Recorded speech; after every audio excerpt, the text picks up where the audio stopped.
जय हिंद प्यारे साथियों। यदि आप लोग भी बिहार मैट्रिक परीक्षा 2027 की मेरे बच्चों तैयारी कर रहे हैं, आप सभी बच्चे, तो आप लोग के लिए बड़े हम देखिए जो है कोहराम जो है बैच लेके साथियों आ गए हैं।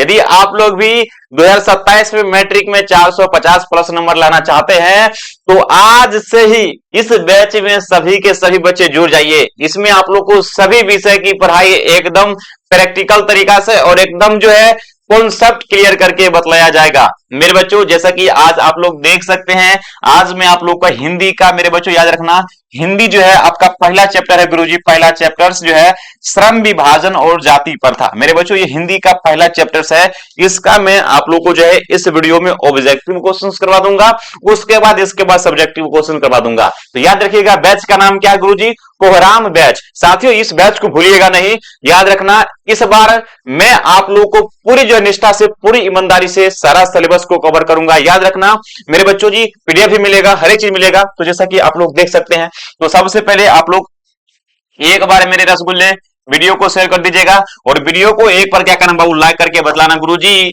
कैसे हो आप लोग, मेरे बच्चों कैसे हो और आप लोग कहां से वीडियो देख रहे हो। आज जो है चैप्टर 1 का ऑब्जेक्टिव क्वेश्चन करूंगा। चलिए आइए तो क्या करते हैं, शुरू करते हैं। देखिए मेरे बच्चों, शुरू करने से पहले मेरे आप लोग से एक रिक्वेस्ट है। रिक्वेस्ट क्या है गुरुजी? एक बार जो है कमेंट बॉक्स में जो है जय मां सरस्वती लिख दीजिएगा, है ना। जय मां, SARASWATI। मेरे बच्चों माँ का नाम लेना बहुत जरूरी है और माँ के आशीर्वाद से आज जो है हम पढ़ाना शुरू कर रहा हूं। तो आप सभी के सभी बच्चे विद्या के देवी माँ सरस्वती जी है, तो इनका नाम ले लीजिएगा। चलिए आइए हम लोग क्या करते हैं, शुरू करते हैं। मेरे रसगुल्ले फटाफट फटाफट आज देखिए जो जो क्वेश्चन हम करवा रहे हैं, एक कॉपी क्या कीजिए आप लोग लीजिए और उसको क्या कीजिएगा, नोट्स बना क्या कीजिए, हैंड राइटिंग नोट्स बनाइए, उसमें क्या कीजिएगा, लिखने का काम करेंगे। चलिए देखिए आज वह पहला क्वेश्चन आपके स्क्रीन पे है। भारत में बढ़ी बेरोजगारी का जो है, बेरोजगारी मतलब जानबे करते हैं आप लोग, बढ़ी बेरोजगारी का जो प्रमुख और प्रत्यक्ष कारण क्या है। 2018 की जो है प्रथम पाली में क्वेश्चन पूछा गया है। 4 ऑप्शंस दिया गया है, जैसा कि आप सभी के सभी बच्चे देख सकते हैं मेरे बच्चों। यहाँ पे 4 ऑप्शन, सती प्रथा है, दहेज प्रथा है, जाति प्रथा है, यहाँ से जो बाल विवाह है। तो आपको पता है कि भारत में बेरोजगारी का सबसे बड़ा जो कारण है ना गुरुजी, वो क्या बोले, जाति प्रथा। जाति प्रथा ही भारत में बेरोजगारी का सबसे बड़ा कारण है। यस या नो? तो एक नंबर जो प्रश्न है गुरुजी, एक नंबर प्रश्न का आंसर आपका क्या आएगा, आपका गुरुजी आंसर सी आएगा। याद रखना सबके सब बच्चे, एकदम एकदम गर्दा उड़ा देना, सारा क्वेश्चन को आप अच्छे से क्या करना, याद करके रखना। ओके चलिए आइए अगला क्वेश्चन देखते हैं। यदि आपको इसका पीडीएफ चाहिए तो फ्री में पीडीएफ देखिए, बारे पीडीएफ नंबर है 620151343187। आप लोग मुझे मैसेज कर देना, ये व्हाट्सएप ग्रुप का भी नंबर है, मैसेज कर देना, ग्रुप में भी जोड़ दूंगा, प्लस में इसका पीडीएफ भी आप लोग क्या करूंगा, प्रोवाइड करवा दूंगा और फ्री में पीडीएफ दे दूंगा। किसी प्रकार से कोई दिक्कत होने वाला नहीं है मेरे चेले, ठीक है। अच्छा अगला प्रश्न देखते हैं। प्रश्न संख्या देखिए 2 है। जितना सारा मैं प्रश्न करवा रहा हूँ, सारा प्रश्न को आप लोग याद करते जाना और एकदम याद हो जाएगा। क्लास को आप यदि अंत तक देखते हैं तो आपको पूरा जो है वीडियो में आपका जितना सारा ऑब्जेक्टिव क्वेश्चन होगा सबका सब याद हो जाएगा। ये क्वेश्चन नंबर 2 है। आधुनिक जो सभ्य समाज में, वो आज के समय में, आधुनिक मतलब होता है बाबू अभी के समय में। क्या होता है बच्चों जी? अभी के समय में कह रहा है आधुनिक सभ्य जो है अभी के समय में जो श्रम विभाजन को आवश्यकता क्यों मानता है। यानी अभी के समय में श्रम विभाजन को, माने श्रम मतलब होता है काम, विभाजन मतलब बंटवारा, काम के आधार पर बंटवारा क्यों मानता है, कार्य कुशलता के लिए, भाईचारा के लिए, रूढ़िवादिता के लिए, इनमें से कोई नहीं। तो मेरे बच्चों अभी का जो समाज है ना गुरुजी, वो क्या चाहता है गुरुजी, वो चाहता है कि कार्य कुशलता के आधार पर, यदि मुझे पढ़ाने का मन है तो पढ़ाने दीजिए, दूसरा काम में मत भेजिए। तो इसी को बोलते हैं कार्य कुशलता। जो काम में अच्छा लगेगा वही काम मैं करूंगा, ठीक है। अच्छा देखते हैं अगला क्वेश्चन क्या कह रहे गुरुजी। अगला क्वेश्चन आपका स्क्रीन पे बाबू ये रहा, प्रश्न संख्या 3 है। आप लोग ज्यादा से ज्यादा वीडियो को शेयर करेंगे और जो है आप लोग को मेरे इस बैच में आप लोग को स्वागत है। याद रखिएगा बैच का फीस कितना है तो मैं सारा चीज बतलाऊंगा सभी के सभी बच्चे को, है ना। वीडियो को जरूर से एक बार शेयर कर लीजिएगा। आइए देखिए ये रहा क्वेश्चन नंबर 3 है गुरुजी। श्रम विभाजन और जाति प्रथा जो है पाठ जो है बाबा साहब के किस भाषण के द्वारा संपादित अंश है, यानी किस भाषण से लिया गया है। जैसा कि आप लोग देखिए, the castes in India there mechanism journalist and development है, इनहेलेशन ऑफ द कास्ट है, हूँ सुधराज। तो याद रखिएगा ये जो है इनहेलेशन ऑफ द कास्ट से लिया गया है। तो इसका आंसर क्या होगा आपका, सी होगा। C is the correct, C the right answer हो जाएगा, ठीक है। किसी प्रकार से किसी बच्चे को कोई दिक्कत नहीं है, याद रखना। एकदम हौसला मत टूटने दीजिएगा, पूरा एकदम दिमाग में डाल लीजिए सर, पूरा नंबर इस बार 2027 के एग्जाम में हम लाएंगे। चलिए आइए बोले अगला देखिए गुरुजी, ये रहा भारत में बेरोजगारी का जो है प्रमुख कारण क्या है। 2019 में पूछा गया क्वेश्चन से, देखिए जाति प्रथा है, दहेज प्रथा है और शिक्षा भ्रष्टाचार है। तो आपको पता है गुरुजी, जाति प्रथा, दोस्तों जाति प्रथा 4 नंबर प्रश्न से, इसका सही आंसर क्या होगा? आंसर नंबर ए होगा, A the correct, A the right answer होगा। ठीक है, आज अगला क्वेश्चन की तरफ हम लोग बढ़ते हैं। प्रश्न संख्या देखिए अगला है 5 नंबर क्वेश्चन। देखिए बड़े, बाबा साहब भीमराव अम्बेडकर का जन्म कब हुआ था? मेरे बच्चे, मेरे रसगुल्ले, आप लोग फटाफट कमेंट करके बतला दीजिएगा, क्योंकि आप लोग को ये क्वेश्चन का आंसर पता है। देखिए कह रहा है गुरु जी 14 अप्रैल 1891 को, 20 अप्रैल जो 1892 को, 24 अप्रैल 1893 को और 28 अप्रैल जो 1894 को। तो याद रखिएगा 14 अप्रैल 1891 को उनका जो है जन्म हुआ था। तो प्रश्न संख्या गुरु जी 5 है और 5 नंबर प्रश्न का आंसर क्या रहा है? आंसर गुरु जी इसका ए आ रहा था। आप लोग फटाफट वीडियो को जो है शेयर कर दीजिएगा और तो लोग चैनल को सब्सक्राइब नहीं किए लेवा तो चैनल को फटाफट तो लोग क्या करना बाबू सब्सक्राइब कर लेना। ठीक है, और आप लोग देख रहे हैं बैच का नाम क्या है? गुरुजी कोहराम बैच है, याद रखना सबके सब साथियों। हाँ एकदम, आज इस बार जो है फिर जो है हम लोग चुकेंगे नहीं। चलिए आइए ध्यान से देखिएगा सभी के सभी बच्चे। देखो कह रहा है गुरुजी अगला क्वेश्चन से रहा बाबू। देखो कह रहा है गुरुजी ये रहा 6 नंबर प्रश्न है। आदर्श जो है समाज जो है, आदर्श समाज मतलब जो है एकदम अच्छा जो समाज होगा, आदर्श समाज होगा, उसमें क्या क्या होगा? स्वतंत्रता मतलब आजादी होगा, समानता मतलब सभी को समान अधिकार मिलेगा, भाईचारा भी होगा, पर आधारित होगा। ऐसा किसने कहा था? मैक्स मुलर ने, भीमराव अम्बेडकर साहब ने, बिरजू महाराज ने और जग्गे ने। याद रखेगा भीमराव अम्बेडकर साहब ने कहा था कि जो है आदर्श जो समाज होगा उसमें भाईचारा होगा, स्वतंत्रता होगा, हर एक चीज होगा। तो मेरे बच्चों याद रखना सबके सब साथी रसगुल्ले। आज अगला क्वेश्चन देखना हूं। अगला क्वेश्चन आपके स्क्रीन पे है, भारत में बेरोजगारी का बार। यहाँ से भारत में जो जाति प्रथा का मुख्य कारण क्या है मेरे बच्चों? जाति प्रथा का माने जो है देखते हैं हम लोग जाति में आपस में लड़ते रहते हैं। इस प्रथा का सबसे बड़ा मुख्य कारण क्या है? बेरोजगारी है, गरीबी है, उद्योग धंधे में कमी है, अमीरी है। तो याद रखना इसका गुरुजी आंसर जो होगा ना बेरोजगारी। जाति प्रथा का कारण बहुत ज्यादा क्या हो गया? बेरोजगारी हो गया है। जिस दिन ये हट जाएगा जाति प्रथा उस दिन बेरोजगारी भी खत्म हो जाएगा। ठीक है, चलिए नेक्स्ट प्रश्न देखिए बुआरी, ये रहा 8 नंबर क्वेश्चन है गुरुजी। मानव मुक्ति विरोधा किसे कहा? मानव के मुक्ति के विरोधा किसे कहा गया है? ये 2021 में प्रश्न पूछा गया है। देखिए नलिन बिजन शर्मा जी को कहा गया, निमिष को कहा गया, भीमराव अम्बेडकर जी को कहा गया है, अमर कांत जी को कहा गया है। जैसा कि आप लोगों को पता है मानव मुक्ति के विरोधा मेरे बच्चों ये जो है ना भीमराव अम्बेडकर जी को कहा गया है। तो प्रश्न संख्या सर 8 है। इसका सही आंसर क्या होगा बच्चों जी? इसका सही आंसर से आपका सी होगा। तो आप लोग जैसा था वीडियो को शेयर कर दीजिएगा, वीडियो को लाइक कर दीजिएगा, एकदम वीडियो को शेयर लाइक करने में कमी नहीं करना है, क्योंकि संतोष सर का क्लास आ गया है कोहराम बैच। साथियों याद रखना। आइए अगला देखिए क्वेश्चन आपके स्क्रीन पे ये रहा, प्रश्न संख्या 9 है। कह रहा दोस्तों जाति प्रथा स्वाभाविक विभाजन नहीं है। मेरे बच्चों जी जाति प्रथा जो है ना, जो जिस जाति से उसको काम करना पड़ता है तो उसको अच्छा नहीं लगता है, इसे स्वाभाविक विभाजन नहीं है। काहे नहीं है?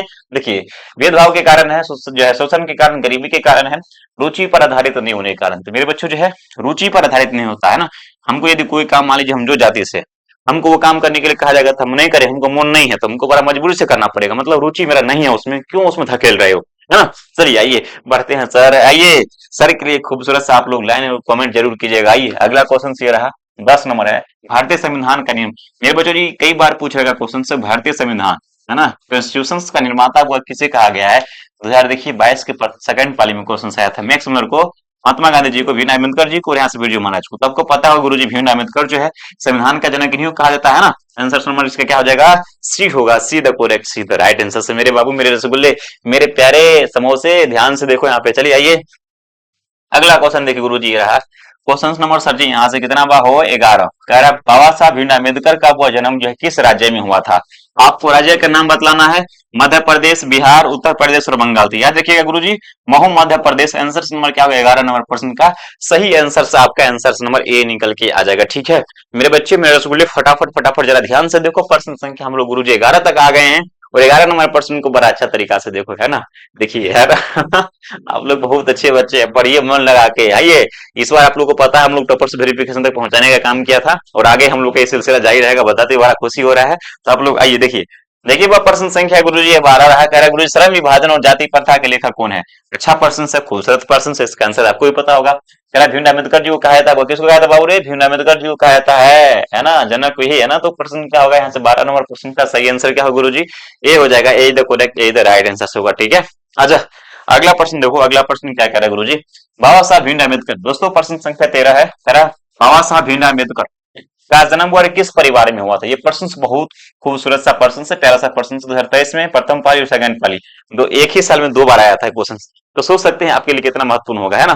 देखिए यहाँ से ब्राह्मण परिवार में हुआ, कस्य जो है कायस्थ परिवार में हुआ था, क्षत्रिय परिवार में हुआ था और दलित परिवार में। मेरे बच्चों तो बाबा साहब भीमराव अम्बेडकर का जन्म जो है दलित परिवार में हुआ था। तो आप सभी बच्चों को पता है कि नहीं, है ना, सभी के सभी बच्चों को पता है, याद रखना उनका जन्म एक दलित परिवार में हुआ था। आंसर गुरु जी इसका आंसर आप लोग यहाँ से डी निकल के आ जाएगा, ठीक है। आ जाओ नेक्स्ट क्वेश्चन देखते हैं, अगला क्वेश्चन क्या कह रहा है। अगला क्वेश्चन आपके स्क्रीन पे है, भीमराव अम्बेडकर के चिंतन और जो है रचनात्मकता के जो है प्रेरक व्यक्ति कौन थे। यानी भीमराव अम्बेडकर साहब किन किन व्यक्ति से ज्यादा प्रेरित रहते थे, मोटिवेशन यानी मोटिव रहते थे। देखेंगे आप लोग यहाँ से, बुद्ध है, कबीर है, ज्योतिबा फुले, इनमें सभी। तो इसका जो आंसर होगा प्यारे बच्चों, इसका आंसर आप लोग को डी होगा, इनमें से सभी हो जाएगा, ठीक है। आजा बढ़ते हैं। आजा तेरी आंखों के ओसन में स्लो मोशन में। मेरे बच्चों पढ़ाई के साथ साथ मस्ती भी होना चाहिए, बहुत बड़ा जबरदस्त तरीका से पढ़िए, है ना। दिल बोल बैठेगा तो दुसाना कोई। संतोष सर से एक बार पढ़ लो मेरे बच्चों जी। आइए अगला क्वेश्चन से गुरु जी, हूँ आर सुधराज किन की रचना बारे। भीमराव अम्बेडकर की है, अमरकांत की है, यहाँ से महात्मा गांधी की, तुमने मिस किया। तो हूँ आर सुधराज ये जो है भीमराव अम्बेडकर जी की रचना है। तो प्रश्न संख्या 15 है, इसका प्यारा सा खूबसूरत सा आंसर आपका यहाँ से ए निकल के आ रहा है। क्या निकल के आ रहा है बच्चों जी, ए निकल के आ रहा है ना। आइए अगला प्रश्न देखते हैं, प्रश्न संख्या 16 है। गुरु जी ये रहा प्रश्न संख्या 16। यदि आप लोग 2027 में मेट्रिक की परीक्षा दोगे तो आप सभी के सभी बच्चे ये क्वेश्चन को आप अच्छे से क्या करो, याद करके ख्याल करके रखो। अगला क्वेश्चन से गुरु जी, भीमराव अम्बेडकर बोले, भीमराव अम्बेडकर जो है किसके जो है प्रोत्साहन पर जो उच्चतर शिक्षा मतलब हायर एजुकेशन के लिए, देखिए यहाँ से न्यूयॉर्क गए थे भाई साहब, अमेरिका गए थे। यहाँ से देखिए गुरु जी जो है इंदौर नरेश के कहने पर, बड़ौदा नरेश के कहने पर, यानी बड़ौदा नरेश के प्रोत्साहन पर यानी कहने पर जो है कहाँ गए थे भाई साहब, न्यूयॉर्क गए थे। तो उम्मीद है कि आप सभी के सभी मेरे प्यारे रसगुल्ले, मेरे प्यारे समोसे, आप इसको अच्छे से याद रखेंगे, ठीक है जी। आजा अगला क्वेश्चन की तरफ बढ़ते हैं। अगला क्वेश्चन आपके स्क्रीन पे देखिए रहा, द अनचेबल्स वरे, ये रहा 17 नंबर। द अनचेबल्स किन की रचना है दोस्तों, महात्मा गांधी जी की, मिस की है, भीमराव अम्बेडकर की है और जो है रामविलास शर्मा जी के। तो ये तो भीमराव अम्बेडकर जी की हो जाएगा ना मेरे बच्चों। प्रश्न संख्या 17 है, इसका सही आंसर क्या जाएगा, आंसर नंबर गुरुजी सी आएगा। क्या आएगा बच्चों जी, सी आएगा, ठीक है। चलिए तो आप लोग याद करके रखिएगा ना बाबू, याद करके रखिएगा ना, हो एकदम याद करके रखिए। आइए अगला क्वेश्चन देखिए रहा, किसे जो है बाबा साहब के नाम से पुकारा जाता है। 2024 में हुआ सेकंड पाली में पूछा गया था हजारी प्रसाद द्विवेदी को, किसे जो है बाबा साहब के नाम से, किसे बाबा साहब के नाम से। तो भीमराव अम्बेडकर जी को, यहाँ से देखिए अमरकांत जी को, रामविलास शर्मा जी को। तो याद रखना सबके सब बच्चे, भीमराव अम्बेडकर जी को बाबा साहब के नाम से जाना जाता है। 18 नंबर प्रश्न है इसका सही है और करेक्ट उत्तर जो आपका आएगा यहाँ पे बी निकल के आएगा, ठीक है। आजा प्रश्न संख्या अगला पढ़ते हैं। प्रश्न संख्या अगला देखिए रहा, देखिए बच्चों 19 नंबर प्रश्न है, the castus in India there mechanism की रचना है। 2025 के प्रथम पाली महात्मा गांधी जी की है, भीमराव अम्बेडकर जी की है, अमरकांत जी की है, गुनाकर मूल्य के। तो मेरे बच्चों जी ध्यान से देखिएगा, ये अमरकांत यहाँ से जो है भीमराव अम्बेडकर जी की रचना है, किसका है, ये भीमराव अम्बेडकर जी की, याद रखना। अमरकांत का दूसरा, ये भीमराव अम्बेडकर जी। आंसर सुनो क्या इसका आप लोग को भी होगा, be the correct, be the castus in India there mechanism. कई बार पूछा है और देखिए आप गौर से देखिए 2025 के प्रथम पाली में ये क्वेश्चन आया हुआ है। तो आप सभी के सभी बच्चे इसको याद करके रखिएगा, है ना। चलिए आइए अगला प्रश्न बढ़ते हैं। प्रश्न संख्या देखिए, जितना सारा मैं आपको ऑब्जेक्टिव क्वेश्चंस करवा रहा हूँ, सारा का सारा ऑब्जेक्टिव क्वेश्चन यदि आप याद कर लेते हैं तो आपके एग्जाम में बहुत ही मदद मिलेगा, बहुत ही सपोर्ट मिलेगा, ठीक है। चलिए आइए अगला क्वेश्चन है, किसके अनुसार से सेनों ने अपने सिद्धांतों को ही बदल दिया था। ये दोस्तों जो है चैप्टर 2 से क्वेश्चन लिया गया था, जैसा कि आप देखेंगे कह रहा है बेटियों के अनुसार से, खोखा के अनुसार से, मदन के अनुसार से और जो है गिरधर लाल के। तो इसका आंसर आपका सही उत्तर आपका ऑप्शन नंबर बी आ जाएगा। मेरे प्यारे बच्चों, मैंने आज इस वीडियो में आप लोगों को 20 जो है क्वेश्चंस करवाया हूं चैप्टर 1 का, ठीक है। चैप्टर 1 का 20 ऑब्जेक्टिव क्वेश्चंस करवाया हूं। कैसा है वीडियो कमेंट करके बताना सबके सब बच्चे, और उम्मीद है कि आप जितना सारा जो ऑब्जेक्टिव क्वेश्चंस करवा रहा हूं एक कॉपी में नोट कर लेंगे और मेहनत से क्या करेंगे उसको बार बार पढ़ेंगे और एक प्यारा सा खूबसूरत सा क्वेश्चंस जो है आप लोग जो है मुझे व्हाट्सअप कर देंगे ताकि मैं उसका आंसर बता दूंगा। अब मेरे प्यारे बच्चों आप सुनिए, जो भी डाउट है, जो भी परेशानी है आप कमेंट बॉक्स में पूछिएगा और ये बैच न्यू आया है आप लोग इसमें ज्वाइन कीजिए और मेहनत से पढ़िए। और वीडियो कैसा लगा कमेंट करके जरूर सबके सब बच्चे बताइए, कमेंट करना आपका बहुत जरूरी है। तो सभी के सभी बच्चे एक बार कमेंट कर दीजिएगा, है ना, वीडियो कैसा लगा, है ना, ताकि हम जो अगला जो वीडियो आएगा उसका भी लेके आऊंगा। पहले ऑब्जेक्टिव क्वेश्चन करा दूंगा सभी चैप्टर्स का, सभी विषय का, उसका सब्जेक्टिव करा दूंगा, ठीक है। तो मिलते हैं एक नए वीडियो में, कमेंट जरूर करना, कमेंट करना मत भूलना, ठीक है।